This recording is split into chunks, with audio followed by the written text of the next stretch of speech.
नमस्कार। देखो भाई, ये वाला सवाल 3 की पावर m माइनस 2 की power m equal to 65 solution करना है। तो आप कैसे करोगे कि m का मान कैसे ज्ञात करोगे। देखो, इसे हम क्या लिख सकते हैं, आपको पता होगा कि 3 की पावर m माइनस 2 की पावर m इक्वल टू 65।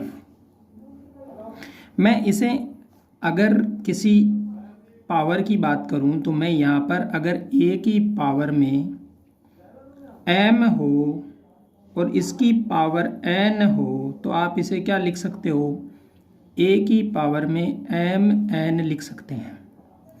तो मैं इसे भी क्या लिखता हूँ, 3 की पावर में m और इसकी पावर 1 है तो मैं इसे लिख देता हूँ 2/2।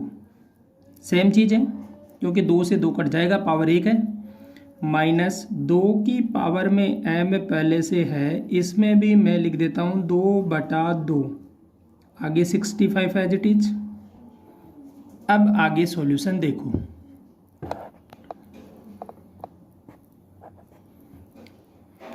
तीन में जब ये 1/2 2/2 सेम आ रहा है तो इस 1/2 को हम क्या करेंगे, अंदर भेज देते हैं। मैंने कहा m की पावर n हो तो गुणा में आएगी, तो ये दोनों भी क्या रहेगा, गुणा में।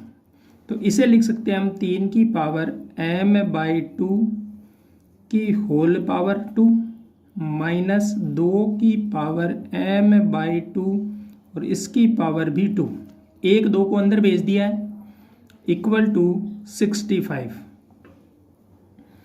अब 3 की पावर m/2 का होल स्क्वायर माइनस 2 की पावर m/2 का होल स्क्वायर इक्वल टू 65।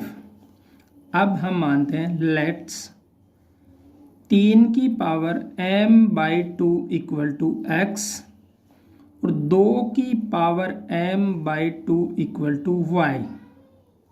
तो यह इक्वेशन क्या बनेगी, 3 की पावर m/2 x तो x का होल स्क्वायर माइनस यह चीज y तो ये y का होल स्क्वायर इक्वल टू 65। आप देखो a square minus b square equal to क्या होता है, a plus b a minus b। a square minus b square equal to a plus b और a माइनस b। यह formula apply करेंगे तो x plus y होगा, x minus y होगा equal to 65। अब 65 के क्या करेंगे, हम 2 टुकड़े ऐसे भी ले लेंगे जिससे हमें लगता हो कि यह चीज़ पॉसिबल हो सकती हो। तो मैं 65 के 2 टुकड़े ऐसे बता रहा हूँ आपको, x प्लस वाई और x माइनस वाई इस 13 into 5 13 into 5 13 into 5 equal to 65। Then 13 into 5 तो x प्लस वाई बड़ी वैल्यू होगी तो x प्लस वाई का मान हम 13 मान लेंगे और x माइनस वाई का मान 5। तो यहाँ से हमें 2 इक्वेशन मिलेगी, x plus y equal to 13 और एक x minus y equal to 5। अब दोनों इक्वेशन को सॉल्व करेंगे और हमें क्या मिलेगा, x माइनस वाई और x प्लस वाई को जब सॉल्व करेंगे तो 2 अचर गुणांक हैं अपने पास x और y और 2 इक्वेशन हैं, दोनों को सॉल्व करो। x minus y equal to 5, जोड़ दो इन्हें तो x जुड़ जाएगा 2x और y प्लस का और y माइनस का कैंसिल आउट, 13 और 5 18 18।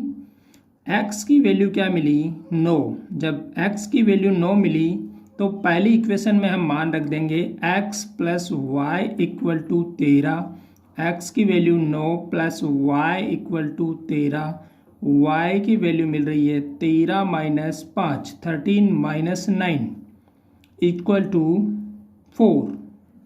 तो y की वैल्यू मिल गई 4, x की वैल्यू आ गई 9, y की वैल्यू आ गई 4।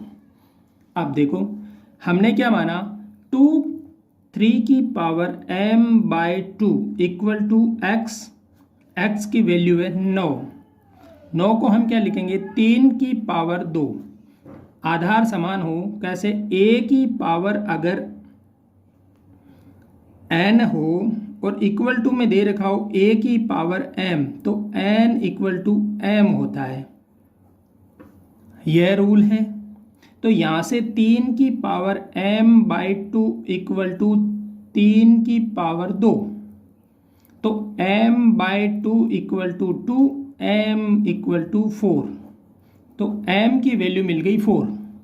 That's second. 2m/2 equal to y। y का मान 4। 4 को लिखेंगे 2 की पावर 2। तो 2 आधार समान तो घातें समान। m/2 इक्वल टू, देखो ये n/2 है, हाँ m/2 equal to 2, m equal to 4। दोनों से m का मान क्या मिल रहा है, 4 मिल रहा है। ठीक है, एक बार भी अगर 4 का मान इससे भी ले सकते हो और इससे नहीं तो इससे, दोनों से हमें m का मान मिल गया। m का मान हम क्या रखेंगे इक्वेशन में। क्यों इक्वेशन में हम क्यों रखेंगे भाई, m का मान हमें मिल गया है 4, लेकिन हम क्या करेंगे, हम एक बार क्रॉस चेक करेंगे। क्रॉस चेक करेंगे तो हमें पता चल जाएगा क्या यह मान सही है या नहीं है। तो m का मान 4 रखेंगे, यहाँ पर हम m का मान 4 रखेंगे। तो 3 की पावर 4 माइनस 2 की पावर 4।